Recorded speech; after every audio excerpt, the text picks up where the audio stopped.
ಸ್ಪರ್ಧಾ ವಿದ್ಯಾಲಯ ಚಾನೆಲ್ಗೆ ಎಲ್ಲರಿಗೂ ಪ್ರೀತಿಯ ಸ್ವಾಗತ. ಬನ್ನಿ, ಇವತ್ತಿನ ಈ ಚರ್ಚೆಯಲ್ಲಿ ಮಾರ್ಚ್ 2026ರ ಪ್ರಮುಖ ಪ್ರಚಲಿತ ಘಟನೆಗಳನ್ನು ಪ್ರಶ್ನೋತ್ತರಗಳ ಮೂಲಕ ತಿಳಿದುಕೊಳ್ಳೋಣ. ನೀವು KS, PSI, FDA, police constable ಅಥವಾ ಬ್ಯಾಂಕಿಂಗ್ ಹೀಗೆ ಯಾವುದೇ ಸ್ಪರ್ಧಾತ್ಮಕ ಪರೀಕ್ಷೆಗೆ ತಯಾರಿ ನಡೆಸ್ತಾ ಇದ್ರೂ ಈ ಎಲ್ಲ ಪ್ರಶ್ನೆಗಳು ತುಂಬಾನೇ ಉಪಯೋಗಕ್ಕೆ ಬರುತ್ತೆ. ಸರಿ, ಹಾಗಿದ್ರೆ ತಡ ಮಾಡೋದು ಬೇಡ, ನಮ್ಮ ಮೊದಲನೇ ಪ್ರಶ್ನೆಗೆ ಹೋಗೋಣ ಬನ್ನಿ. ಸರಿ, ನಮ್ಮ ಮೊದಲನೇ ಪ್ರಶ್ನೆ ಭಗವಾನ್ ಮಹಾವೀರರ ಬಗ್ಗೆ ಇದೆ. ಇಲ್ಲಿ 4 ಹೇಳಿಕೆಗಳನ್ನು ಕೊಟ್ಟಿದ್ದಾರೆ, ಒಂದೊಂದಾಗಿ ನೋಡೋಣ. 1, ಅವರು 24ನೇ ತೀರ್ಥಂಕರರು. 2, 12 ವರ್ಷಗಳ ತಪಸ್ಸಿನ ನಂತರ ಕೇವಲ ಜ್ಞಾನವನ್ನು ಪಡೆದರು. 3, ಅಹಿಂಸೆ ಅವರ ಬೋಧನೆಗಳಲ್ಲಿ ಸೇರಿಲ್ಲ. ಮತ್ತು 4, ಅಪರಿಗ್ರಹ ಅಂದ್ರೆ ಆಸೆಗಳನ್ನು ಕಡಿಮೆ ಮಾಡೋದು. ಇದರಲ್ಲಿ ಯಾವುದು ಸರಿ ಅಂತ ಸ್ವಲ್ಪ ಯೋಚನೆ ಮಾಡಿ. ಓಕೆ, ಸರಿಯಾದ ಉತ್ತರ ಆಯ್ಕೆ ಬಿ, ಅಂದ್ರೆ 1, 2 ಮತ್ತು 4ನೇ ಹೇಳಿಕೆಗಳು ಕರೆಕ್ಟ್. ಯಾಕೆ ಅಂತ ನೋಡೋಣ ಬನ್ನಿ. ಭಗವಾನ್ ಮಹಾವೀರರು ಜೈನ ಧರ್ಮದ 24ನೇ ಮತ್ತು ಕೊನೆಯ ತೀರ್ಥಂಕರರು. ಮೊದಲನೇ ಹೇಳಿಕೆ ಸರಿ. ಅವರು ಕ್ರಿಸ್ತಪೂರ್ವ 599ರಲ್ಲಿ ವೈಶಾಲಿಯ ಕುಂಡಲಪುರದಲ್ಲಿ ಜನಿಸಿದರು.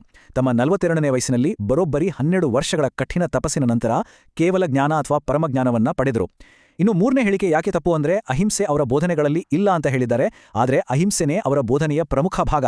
ಅವರ ಪಂಚಮಹಾವ್ರತಗಳಲ್ಲಿ ಮೊದಲನೇದ್ದೇ ಅಹಿಂಸೆ ಅಲ್ವಾ? ಈಗ 2ನೇ ಪ್ರಶ್ನೆ.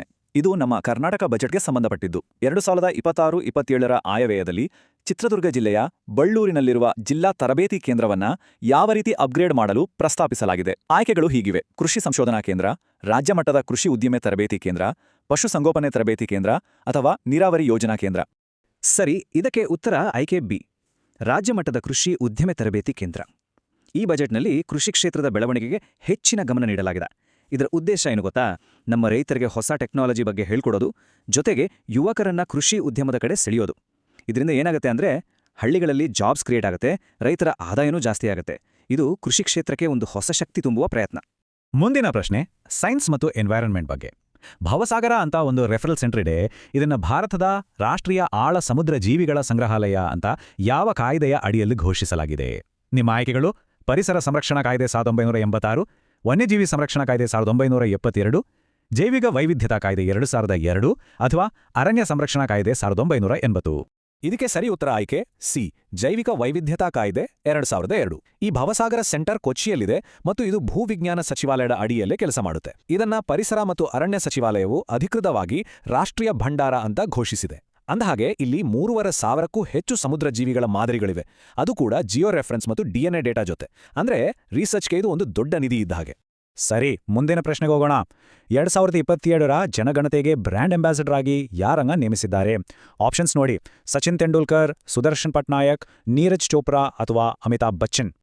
ಸರಿಯಾದ ಉತ್ತರ ಸುದರ್ಶನ್ ಪಟ್ನಾಯಕ್. ಇವರು ಒಡಿಶಾದವರು, ತುಂಬಾನೇ ಫೇಮಸ್ ಸ್ಯಾಂಡ್ ಆರ್ಟಿಸ್ಟ್. ಪದ್ಮಶ್ರೀ ಪ್ರಶಸ್ತಿಯೂ ಬಂದಿದೆ ಇವರಿಗೆ. ಇವರ ಕೆಲಸ ಏನು ಅಂದ್ರೆ ತಮ್ಮ ಅದ್ಭುತ ಮರಳು ಕಲೆ ಮೂಲಕ ಜನಗಣತಿ ಬಗ್ಗೆ ಜನರಲ್ಲಿ ಅರಿವು ಮೂಡಿಸೋದು ಮತ್ತು ಎಲ್ಲರೂ ಭಾಗವಹಿಸುವಂತೆ ಮಾಡೋದು. ಎಷ್ಟು ಚೆನ್ನಾಗಿದೆ ಅಲ್ವಾ ಈ ಐಡಿಯಾ? ಈಗ 5ನೇ ಪ್ರಶ್ನೆ. ಇದು ಒಂದು ಇಂಟರ್ನ್ಯಾಷನಲ್ ವಿಷಯ. ಯಾವ ದೇಶ 16 ವರ್ಷಕ್ಕಿಂತ ಕಡಿಮೆ ವಯಸ್ಸಿನ ಮಕ್ಕಳಿಗೆ ಸೋಷಿಯಲ್ ಮೀಡಿಯಾನ ಬ್ಯಾನ್ ಮಾಡಿದೆ? ಭಾರತನ, ಇಂಡೋನೇಷ್ಯಾನ, ಸಿಂಗಾಪುರ್ನ ಅಥವಾ ವಿಯೆಟ್ನಾಂ? ಉತ್ತರ ಬಿ, ಇಂಡೋನೇಷ್ಯಾ. ಸೌತ್ ಈಸ್ಟ್ ಏಷ್ಯಾದಲ್ಲೇ ಈ ಥರ ರೂಲ್ ತಂದಿರೋ ಮೊದಲ ದೇಶ ಇದು. ಯಾಕೆ ಈ ನಿರ್ಧಾರ ತಗೊಂಡ್ರು ಅಂದ್ರೆ ಮಕ್ಕಳ ಮೆಂಟಲ್ ಹೆಲ್ತ್ ಕಾಪಾಡೋಕೆ, ಆನ್ಲೈನ್ ಸೇಫ್ಟಿಗೋಸ್ಕರ, ಹಾಗೆ ಸೋಷಿಯಲ್ ಮೀಡಿಯಾ ಅಡಿಕ್ಷನ್ ಕಡಿಮೆ ಮಾಡೋಕೆ. ಇದು ಇವತ್ತಿನ ದಿನಗಳಲ್ಲಿ ತುಂಬಾನೇ ಮುಖ್ಯವಾದ ಹೆಜ್ಜೆ. ಸರಿ, 6ನೇ ಪ್ರಶ್ನೆ ಸ್ಪೋರ್ಟ್ಸ್ ಬಗ್ಗೆ. ನವನೀತ್ ಕೌರ್ ಮತ್ತು ಹಾರ್ದಿಕ್ ಸಿಂಗ್ ಇವರು ಯಾವ ಆಟಕ್ಕೆ ಸಂಬಂಧಪಟ್ಟವರು? ಕ್ರಿಕೆಟ್, ಫುಟ್ಬಾಲ್, ಹಾಕಿ ಅಥವಾ ಟೆನ್ನಿಸ್? ಉತ್ತರ ಹಾಕಿ. ಇವರಿಬ್ರು ನಮ್ಮ ಹಾಕಿ ಟೀಮ್ನ star players.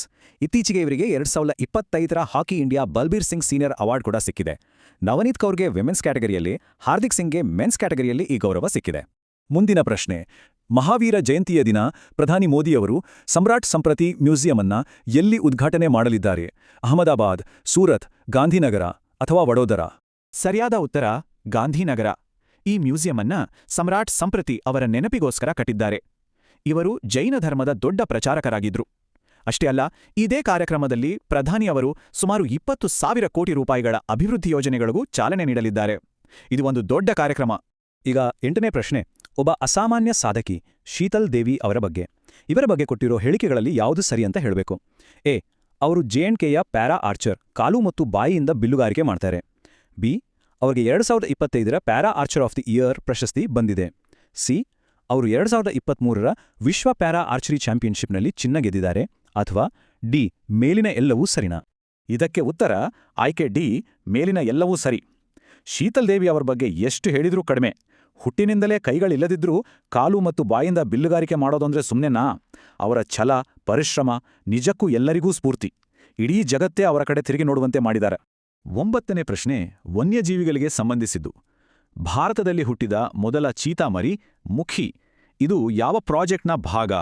Project tiger, project elephant, project cheetah ಅಥವಾ ಪ್ರಾಜೆಕ್ಟ್ ಲಯನ್? ಖಂಡಿತವಾಗಿಯೂ ಉತ್ತರ ಸಿ, ಪ್ರಾಜೆಕ್ಟ್ ಚೀತಾ. ಮುಖಿಯ ಜನನ ನಮ್ಮ ದೇಶದ ವನ್ಯಜೀವಿ ಸಂರಕ್ಷಣಾ ಇತಿಹಾಸದಲ್ಲಿ ಒಂದು ದೊಡ್ಡ ಮೈಲಿಗಲ್ಲು. ಭಾರತದಿಂದ ಮಾಯವಾಗಿದ್ದ ಚೀತಾಗಳನ್ನು ಆಫ್ರಿಕಾದಿಂದ ತಂದು ಮತ್ತೆ ಇಲ್ಲಿ ಅವುಗಳ ಸಂತತಿಯನ್ನು ಬೆಳೆಸೋಕೆ ಪ್ರಯತ್ನ ನಡೀತಿದೆ. ಈ ಮರಿಯ ಜನನ ಆ ಪ್ರಯತ್ನ ಯಶಸ್ವಿಯಾಗ್ತಿದೆ ಅನ್ನೋದಕ್ಕೆ ಒಂದು ದೊಡ್ಡ ಸಾಕ್ಷಿ. ಸರಿ, ಇವತ್ತಿನ ಕೊನೆಯ ಪ್ರಶ್ನೆ. ಅಂತಾರಾಷ್ಟ್ರೀಯ ಶೂನ್ಯ ತ್ಯಾಜ್ಯ ದಿನವನ್ನ ಯಾವತ್ತೂ ಆಚರಿಸ್ತೀವಿ? ಏಪ್ರಿಲ್ 22, ಮಾರ್ಚ್ 30, ಜೂನ್ 5 ಅಥವಾ ಮೇ 1? ಉತ್ತರ ಮಾರ್ಚ್ 30. ಇದನ್ನ ಯುನೈಟೆಡ್ ನೇಷನ್ಸ್ ಘೋಷಣೆ ಮಾಡಿದೆ. 2026ರ ಥೀಮ್ ಏನು ಗೊತ್ತಾ? ಆಹಾರ ತ್ಯಾಜ್ಯ ಶೂನ್ಯ ತ್ಯಾಜ್ಯವು ನಿಮ್ಮ ತಟ್ಟೆಯಿಂದಲೇ ಪ್ರಾರಂಭವಾಗುತ್ತದೆ ಅಂತ. ಅಂದರೆ ನಾವು ಊಟದ ತಟ್ಟೆಯಲ್ಲಿ ಏನನ್ನೂ ವೇಸ್ಟ್ ಮಾಡಬಾರ್ದು ಅಂತ. ಯಾಕಂದ್ರೆ ಫುಡ್ ವೇಸ್ಟ್ ಕಮ್ಮಿ ಮಾಡಿದ್ರೆ ಕ್ಲೈಮೇಟ್ ಚೇಂಜ್ ವಿರುದ್ಧ ಹೋರಾಡಕ್ಕೆ ಸಹಾಯ ಆಗುತ್ತೆ. 10 ಪ್ರಶ್ನೆಗಳನ್ನ ನೋಡಿದ್ವಿ. ಈಗ ಕೆಲವು ಒನ್ ಲೈನರ್ಸ್ ಅನ್ನ ಫಟಾಫಟ್ ಅಂತ ರಿವೈಸ್ ಮಾಡೋಣ. ಇವು ಕೂಡ ಪರೀಕ್ಷೆಗೆ ತುಂಬಾ ಇಂಪಾರ್ಟೆಂಟ್. ಭಾರತದಲ್ಲಿ ಕುಷ್ಠರೋಗವನ್ನು 2005ರಲ್ಲಿ ರಾಷ್ಟ್ರಮಟ್ಟದಲ್ಲಿ ನಿರ್ಮೂಲನೆ ಮಾಡಲಾಗಿದೆ. ಜನವರಿ 30 ಮಹಾತ್ಮ ಗಾಂಧಿಯವರ ಪುಣ್ಯತಿಥಿಯನ್ನ ಹುತಾತ್ಮರ ದಿನ ಅಂತ ಆಚರಿಸ್ತೀವಿ. ಅಕ್ಟೋಬರ್ 21 ಪೊಲೀಸ್ ಸಂಸ್ಮರಣಾ ದಿನ. ಸಂಪೂರ್ಣತಾ ಅಭಿಯಾನ 2.0ವನ್ನು ನೀತಿ ಆಯೋಗ ಲಾಂಚ್ ಮಾಡಿದೆ. ಹಿರಿಯ ನಾಗರಿಕರಿಗೆ ಅಂತ ಪ್ರತ್ಯೇಕ ಬಜೆಟ್ ಮಂಡಿಸಿದ ಮೊದಲ ರಾಜ್ಯ ಕೇರಳ. ಭಾರತೀಯ ಒಲಿಂಪಿಕ್ ಸಂಸ್ಥೆಯ ಮೊದಲ ಮಹಿಳಾ ಅಧ್ಯಕ್ಷೆ ಡಾಕ್ಟರ್ PT ಉಷಾ. ರಸೋಮ ಕಿತ್ತಳೆ ಹಬ್ಬ ನಾಗಾಲ್ಯಾಂಡ್ನಲ್ಲಿ ನಡೆಯುತ್ತೆ. ಮತ್ತು NALSAವನ್ನು ಕಾನೂನು ಸೇವೆಗಳ ಪ್ರಾಧಿಕಾರ ಕಾಯ್ದೆ 1987ರ ಅಡಿಯಲ್ಲಿ ಸ್ಥಾಪಿಸಲಾಗಿದೆ. ಓಕೆ, ಈಗ ನಿಮಗೊಂದು ಸರಳ ಪ್ರಶ್ನೆ. ಇವತ್ತಿನ ಚರ್ಚೆಯಲ್ಲಿ ಇದರ ಉತ್ತರ ಇದೆ. ಭಗವಾನ್ ಮಹಾವೀರರ ಜನ್ಮಸ್ಥಳ ಯಾವುದು? ಮರೆಯದೆ ನಿಮ್ಮ ಉತ್ತರವನ್ನು ಕೆಳಗೆ ಕಾಮೆಂಟ್ಸ್ನಲ್ಲಿ ತಿಳಿಸಿ. ಇವತ್ತಿನ ಈ ಮಾಹಿತಿ ನಿಮಗೆ ಇಷ್ಟ ಆಯಿತು, ಉಪಯೋಗಕ್ಕೆ ಬಂತು ಅನ್ಕೋತೀನಿ. ಹಾಗಾಗಿದ್ರೆ ಒಂದು ಲೈಕ್ ಮಾಡಿ, ನಿಮ್ಮ ಫ್ರೆಂಡ್ಸ್ ಜೊತೆ ಶೇರ್ ಮಾಡಿ, ಹಾಗೆ ನಮ್ಮ ಚಾನಲ್ ಸಬ್ಸ್ಕ್ರೈಬ್ ಮಾಡೋದು ಮರಿಬೇಡಿ. ಹೆಚ್ಚಿನ ನೋಟ್ಸ್ಗಾಗಿ ನಮ್ಮ ಟೆಲಿಗ್ರಾಮ್ ಚಾನಲ್ಗೆ ಜಾಯ್ನ್ ಆಗಿ. ಎಲ್ಲರಿಗೂ ಧನ್ಯವಾದಗಳು. ಮತ್ತೆ ಸಿಗೋಣ.